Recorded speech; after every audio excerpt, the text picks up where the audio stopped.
Welcome to Sports Beat KC, presented by Big O Tires, the Kansas City Star's daily sports podcast. It's Wednesday, January 15th, and I'm your host, Blair Kirchhoff. AFC Championship Game week is back in Kansas City, and today the Chiefs talked about the game, their opponent, the Tennessee Titans, their experience from playing in last year's AFC title game, and much more. You'll get perspective from several players, along with Coach Andy Reid. In our first segment, you'll hear the entirety of the news conference involving the team's two leaders, quarterback Patrick Mahomes and safety Tyrann Mathieu. Early on, the star Sam McDowell asked Mahomes about firing up the team after the Chiefs had fallen behind to the Houston Texans 24-0 last week. The Chiefs took Mahomes' message to heart, but what made Mahomes do what he did? He answers that question. Mathieu was asked a few times about being on the big stage, and a little over halfway through his interview session, he provided some insight about his previous team, the Arizona Cardinals, reaching a conference championship game, him not being able to participate because of an injury, and how heartbroken he was over that. After a break, you'll hear from Andy Reid, linebacker Anthony Hitchens, and offensive tackle Mitchell Schwartz. But first, here's Patrick Mahomes. I think the biggest thing is just dealing with adversity. When you're playing in these type of football games, not everything's going to be great. You're not going to get everything the exact way you want it, but you have to find a way to win, find a way to fight. And I felt like this last game definitely prepared us with being down 24-0 of just finding a way to come out on top in the end. Patrick, your teammates talked a lot about that speech you gave at the end of the first quarter, but they relied on that. But I'm wondering what you relied on to give that speech, and obviously, is anyone talking to you in those moments?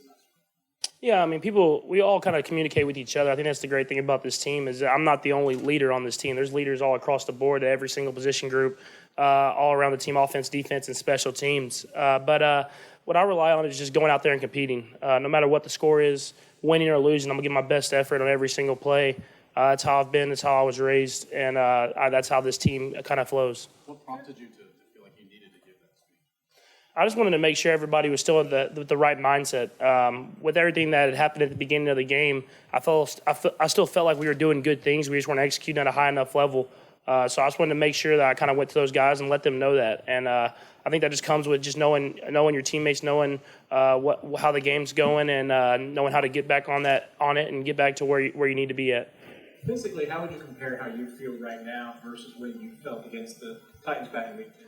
Yeah, I mean, definitely more comfortable. I think that's the biggest thing. Being that first game back off the knee injury, you don't know exactly what to expect. You trusted the trainers, you trusted all the doctors who say you're good to go, but you still don't know. You haven't ran at that speed with the pads on and game speed. So definitely feel more comfortable now, kind of having the games under my belt, and been lucky enough to have been healthy late in the season. Now that you're back at the weekend of the AFC Championship, what is your kind of feeling and anything you're trying to do differently going into this one from last season, since that was your first experience coming down one away from the Super Bowl? Yeah, I think just trying to prepare for everything. I think that's a big thing. Last year, they caught us a little off guard with the coverages that they played at the beginning of the game, and we made adjustments and were able to score points later in the game. But you want to make sure that you're just preparing for everything. You know that this is a good defense. They do a lot of different things, play a lot of man, they play a lot of zone. And so you know that they're going to throw different coverages out there against you. And so just trying to prepare yourself for whatever their game plan is and trying to adjust as quickly as possible. Patrick, what sort of difference do you think Tyrann has made in his presence just with the team and in the room, as opposed to necessarily his great play? What influence do you think? Yeah, I mean, he's a natural-born leader. I mean, that's just who he is. He doesn't have to do anything other than be himself. He goes out there every single day. And just by his attitude, his mindset, he's leading other guys. And I think that's huge when you have guys like that around the team. And, I mean, obviously his play speaks for itself, but the way he's able to just every single day be great, I mean, it really does spread throughout the team. When you say be himself, can you just elaborate on that? What do you see in him, the traits that make him himself? I mean, you see it in practice every single day. I mean, y'all see how he acts and how energized and how he's really – going as hard as you can every single play. He does that exact same stuff at practice, and it's funny to watch. At the same time, it inspires you to be great every single day, every single play, and that's just the type of guy that he is. Do you compete with him that way? terms of trying to have that kind of energy and bring that to? Yeah, I mean, I always try to bring energy to practice and do those things. But I think the best thing about this team is that everybody does that. And if someone is not having the best day, we pick each other up and go out there and feed off each other's energy. And so I think that it's great to have guys like that all throughout the team. After last year's title game, Travis revealed that maybe you guys weren't necessarily ready for the physicality of what the Patriots brought. Different team this year. What can you do to ensure, okay, we're going to be prepared from the get-go, so maybe there isn't a deficit like that at that? Yeah, I mean, obviously, kind of like I said earlier, I mean, you have to be prepared for everything. I mean, the Titans are a physical team. They're a team that's going to get up and challenge you at every aspect of the game, offense, defense, and special teams. And so we understand that, and we understand that it's going to be a great challenge, but we're just going to prepare ourselves to be ready for whatever's out there and execute our game plan at a high enough level. Regarding leaving the pocket, I mean, you just seem like you're back to where you were probably going into week one. I know there were some different injuries this year where you might have gotten more tentative. Are you 100% where you were mentally, willingness to go and get some yards if you need to?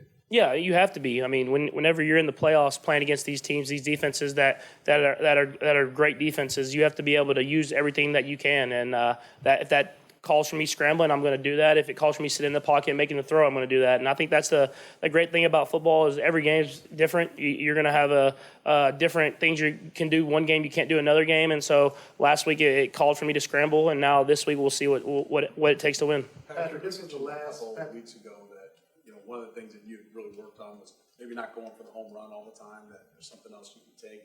This game, you took off and ran. Was that an example of maybe taking instead of trying to force one down the field? And is that something you had to kind of check yourself? With all that emotion and you're pumped up and you're pumping your fist and talking to your teammates, did you have to remind yourself that maybe the home run would get you in trouble? Yeah, I mean, I think I just understanding Coach Reid's game plan and knowing that the big plays are going to come and he's going to dial up the plays where we can take the shots.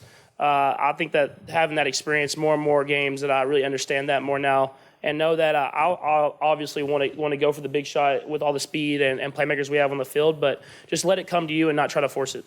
Couple more guys. Patrick can talk tomorrow, so we'll leave two more. Okay. Patrick, the last game you all lost was against the Titans. What have you seen on film that makes both teams better than the last time you all played? Yeah, I think, with the Titans, the physicality, the determination that they play with, offensive, defense, and special teams, they're going to get after it every single play. They're going to fight for every single yard. Their defense is going to fly around to the ball. They'll chase down a runner if he breaks. They're not going to give up on anything. So I think the biggest thing is just trying to match that, trying to go out there and give everything you have in order to go out there and play a good football game and try to come out with the victory. What did you all learn from that loss? Yeah, obviously that they're going to fight to the end. That was the first thing. Being up 2 scores late in the game like that, usually you're good to go and you can kind of just run out the clock. But knowing this team and their coaching staff and their players, they're going to fight to the very end no matter what. That was Chiefs quarterback Patrick Mahomes. Here's safety Tyrann Mathieu, who spoke to the magnitude of the game. Still early in the week, but, a great opportunity to, obviously play in front of Kansas City and play in front of the world. And to be on this stage, I think it's everything you work for, especially myself, being in my 7th year, going through what I've gone through early in my career. To be in this position, it's a blessing. Can you find yourself staying up late at night, 2 o'clock in the morning, I can't sleep, knowing the game that I got coming up this Sunday?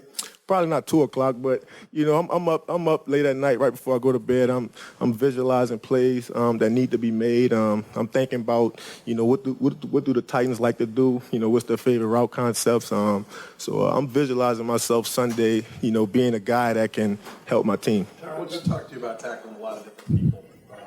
Derrick Henry's kind of a different beast than maybe anybody else in the NFL right now. No defense is designed to have one-on-one tackles. So, how do you guys get yourself ready for bringing down a guy who's been hotter than anyone in history? Yeah, man. They're so big up front. I think their offensive line is, really underrated. They're mean. They're nasty. They believe in themselves. They play together. And I think that ultimately they believe in the guy behind them. I think Henry, obviously put together a great season. Done a lot of great things for his team, and they're really leaning on him. And I think the mentality is, somebody's going to have to stop him. Somebody's going to have to make a tackle on him if we want to get to Miami. So, it's one goal, one objective to win the game. But in order to do that, we know we gotta slow down 22, no doubt. When you guys played them, he ran for 188 yards. How do you feel your run defense confidence as it has improved from that time since? Yeah, I mean, like I said, he's a great back. It's hard to kind of keep those guys bottled up all game. I think the most important thing is, we got to finish the game strong. If you watch a lot of Derrick Henry, he gets stronger as the game goes on. His first halves, they aren't that great, but second half football, he takes off. So, we gotta be well rested, hydrated, in order to kind of finish the game. Really try to compete against him and slow him down when it matters the most in a fourth quarter. 4-minute drive, 6-minute drive, 7 minutes left. I remember last time we played him, it was 9 minutes on the clock. They were down by 9, and they kept feeding him the ball. So, you know that they believe in him. So, Does he become more effective late because he's runs in a more determined fashion, or do defenders become wary of tackling him or physically tired of the challenge? I think it's a combination of both. Like I mentioned, even when they're down, they're still feeding him the ball. So, it's kind of like, playing basketball and your coach tell you, keep shooting. And so you build that confidence. You know that your team believes in you. And I think that's the kind of confidence they're playing with. I think that's what they're, looking forward to. And it's been working well for them. Tyrann, we see a lot of the X's and O's maybe that he implements, but personality-wise, what's his personality? How has that sort of been imprinted on the defense? Yeah, man. He's a Christian man. A lot of faith. He's a believer, and I think ultimately he believes in us. I can remember earlier instances in the season where, we weren't necessarily playing well. He continued to be positive. Obviously, he detailed things much more, but I think he's always been about us. He's always been about his group, and I think he has a good feel for putting his guys in good positions and, positions that favor their abilities the best. Last week's game was your first extended playing time without Thornhill. How do you feel like you guys adjusted without him? And in his absence, maybe didn't have anything to do with that first touchdown that Houston scored the other day? Well, I probably wouldn't say that. Just really miscommunication on our part. But I think no doubt we missed him. Made a lot of splash plays for us. So obviously, Dan, I have to step up again. I thought he played well last week. And anybody that's filling in for him, just understand that you're replacing a guy that made a lot of plays. So I think it's important to kind of keep that in your mind going forward, knowing that your team needs you because we counted on Juan, a whole lot throughout the regular season. Back in 15, you got hurt at the end of the year, and the team made the championship game. What was that experience like, having to watch that and not being able to be a part of it? And does that make you, maybe anticipate this one a little bit more? Yeah, man. I think back in 15, being a part of that team and obviously not being able to finish, it was devastating for me. I really felt like, I was a part of that team and, I had a certain identity within that team and to not be out there, you can see it affect your team in a sense. But I think now, man, I'm so blessed, so fortunate to be healthy, to be around people that believe in me. And I think ultimately all those things has really helped me kind of take a step back, reflect on this week, and, be grateful of the position that I'm in right now. It's like first day stopping their run. What about A.J. Brown? He's super explosive all year, been limited in the playoffs. How much attention does he demand from you guys? Yeah, no doubt about it. He's a rookie, but he's a great receiver. I think he has a lot of potential. Obviously, his production speaks for itself. I think the most important thing with him is when he catches the ball, tackle him. He's one of those guys, when he gets his hands on a ball, he can make a lot of people miss. So I think that's the part of his game that really separates him from most rookies and most wide receivers in the league. So when you come off a game like the game you guys had, to win it the way you did, to be down, to have the leadership step up, and then to just totally turn the tables and have the victory of 20 points. How does that help you and prepare you for the next level that's harder and more pressure and more physical? Is that almost like the best way to prepare for the next big game? Yeah, I think this week, I think it's an emphasis on really a sense of urgency, right? You want to get out there. You want to start the game faster. You want to start the game better. Obviously, defensively, can't have any blown coverages on the first series. Got to be able to tackle and get off the field in the first series. And so I think that's our mindset. So I think it was good to kind of go down 24-0 last week. And obviously to win that game was good. But I think it gave us some coaching points, gave us some things that we could work on. And so that's what we're going to do this week. Tyrann, I'm curious what you were going through your head when you were watching these guys play in the AFC Championship last week, probably on TV, wherever you were at, and you didn't know you'd be coming here. What's it like now that this is kind of something that you're finally getting a chance to do, that you've watched your team and now you watched them probably last year, get a chance to be a part? Yeah, man, like I said, man, so grateful for the opportunity to really be in this position. Obviously, I knew when I came here it was going to be a lot of hard work to get back to this point. So really more, not so proud of myself, but proud of everybody around me. The commitment that everybody really had, even our younger guys. I think everybody's committed, and I think the coaches are doing a great job as well. Tyrann, on day one, you were unafraid to just say, I'm here to be a leader. When you were voted a captain, guys pointed to their helmet like you do and saying things like the swagger and the landlord. Do you feel like, I know you have more to play for, that you kind of accomplished that in a sense of becoming what you wanted to be?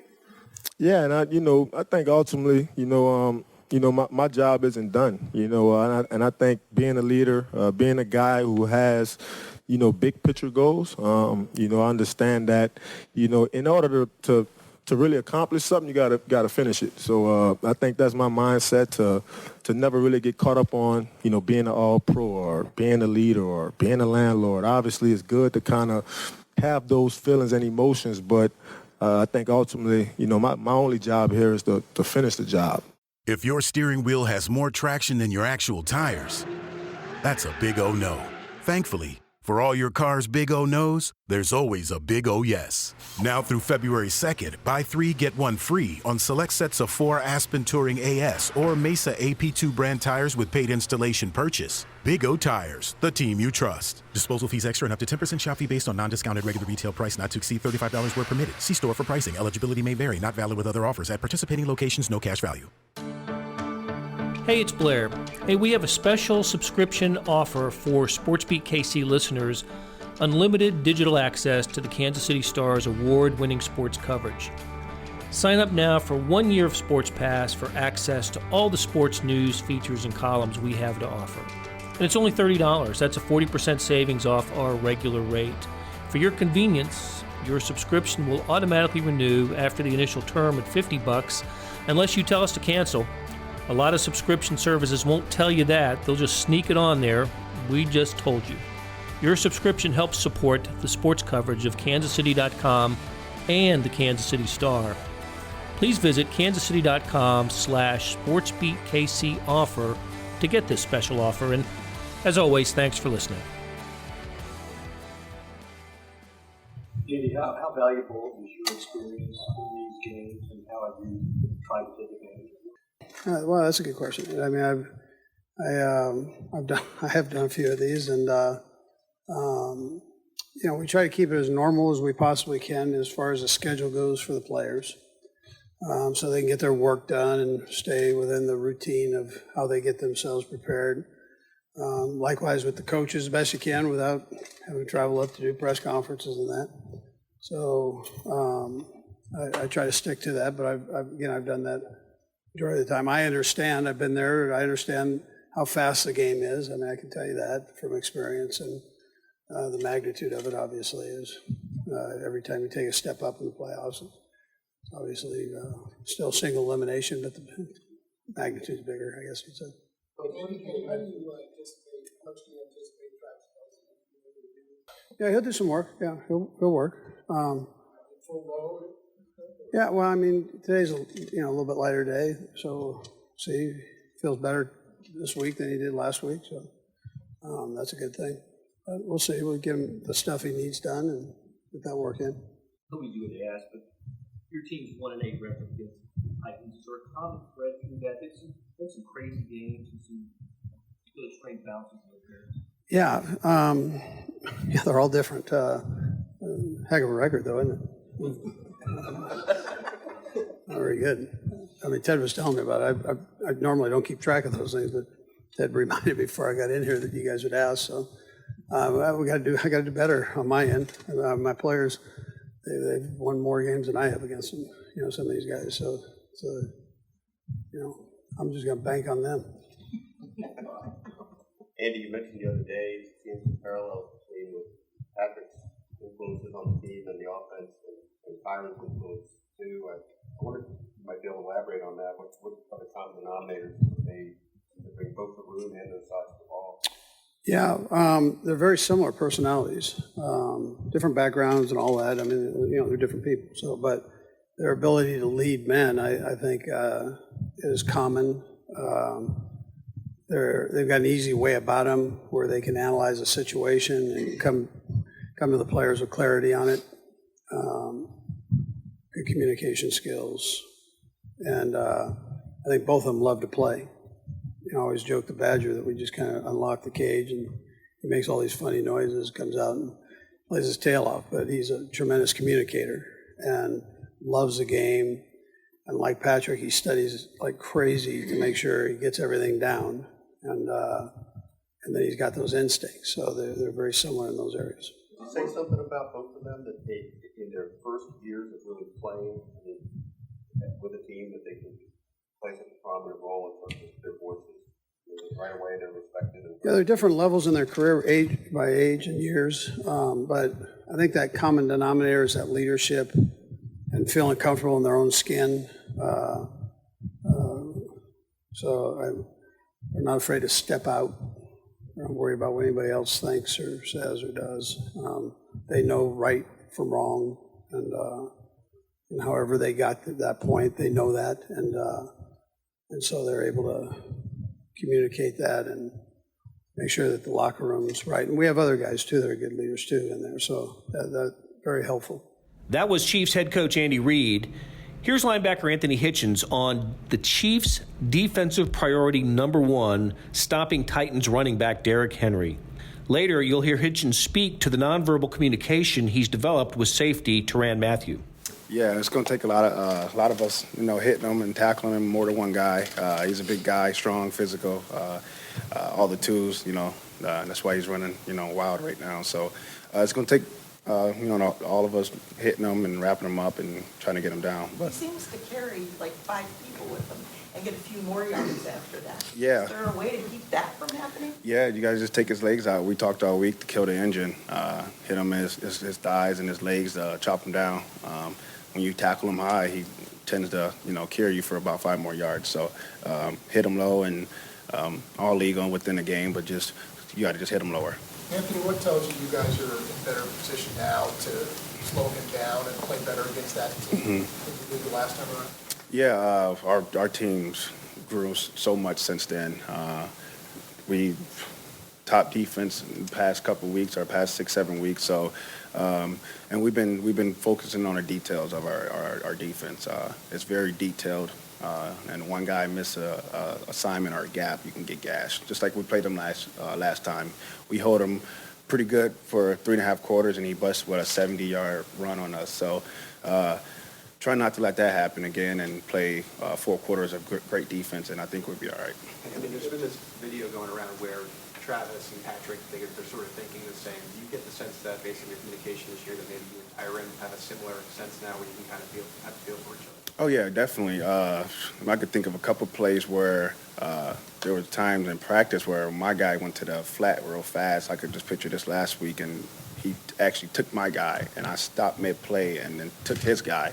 It was just one of those, and then when I seen that happen, I'm like, okay, now we're kind of like playing off each other, and we're drilling and stuff like that. And we got one mindset as a defense and pretty much as a team. So a lot of guys are thinking alike, and it's pretty much just, show up and compete and get guys lined up so we all can play fast. Is that simply reps, or do you think maybe there's a special connection, a special type of player? Like, what leads to that? Just reps, being around each other. Playing ball. It takes a lot. That don't happen overnight. The more time you spend with each other and play in a lot of games in practice. Reps, every rep counts, so it just keeps building and building. That was Chiefs linebacker Anthony Hitchens. Here's offensive tackle Mitchell Schwartz, who always has something interesting to say. In this interview, he was asked if it helped knowing the Chiefs were capable of overcoming a large deficit like they did last week in Houston. I think you'll be surprised and enlightened by his answer. I'd say not really, because if we didn't already believe that, we wouldn't have been able to come back. And so, if anything, it could be counterproductive where you just think too highly and you don't necessarily work quite as hard throughout the week as, oh, we got this. If something happens, we'll be okay. But I think we didn't prove anything to ourselves last week. I think we always had that belief, and so just because it kind of gets the external view, that doesn't really change what we already know. In what specific ways have you guys benefited from Andy's experience in game like this? Yeah, it's huge. He's kind of been there and pretty much done it all, and so having him on the sideline and people have asked what was said during the first quarter, what's going on over there, and to me the biggest thing was nothing really out of the ordinary. He didn't throw a fit. No one was going crazy. We just just keep going, keep plugging. We know that we're good enough when we're playing well to well, not necessarily put up that many points every time, but we're pretty good when we're playing well, and so just gets back to the trust issue and being able to have trust in a head coach to keep believing in us, keep calling the plays that we had guys open the whole first quarter. We just weren't executing, and so he just kept giving us the awesome play calls, and obviously he's the best at that. That'll do it for a busy day on SportsBeat KC, presented by Big O Tires, the Kansas City Stars daily sports podcast. Hey, the Stars are working hard to bring you the best coverage of the Chiefs in the playoffs with columns, feature stories, special sections, up-to-date news, photos, videos, and this daily podcast. We do it for you. Thanks to Randy Mason and Derek Donovan for producing today's show, and links to stories can be found in the show notes on kansascity.com and the Red Zone Extra app. We'll be back on Thursday talking Chiefs. Hope you'll join us.